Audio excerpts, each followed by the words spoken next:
Почему в звезде вообще горячо? Ну, потому что гравитация ее сдавливает.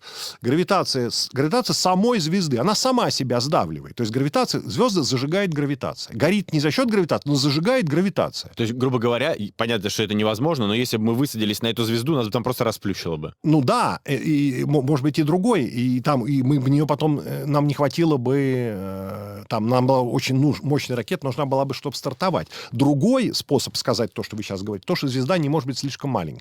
Если вы берете, а планета не может быть слишком большой. Как только вы берете 80 Юпитеров, Юпитер самая большая планета у нас в Солнечной системе, возьмите 80 Юпитеров вместе, они перестанут быть Юпитерами, они станут звездой. Ну, просто потому, что это будет столько материи, что ее собственная гравитация сдавит ее так, что в центре станет достаточно горячо, чтобы с помощью квантовой механики пошла бы ядерная реакция синтеза. Да, вот так вот, и стала бы, зажглась бы звездочка.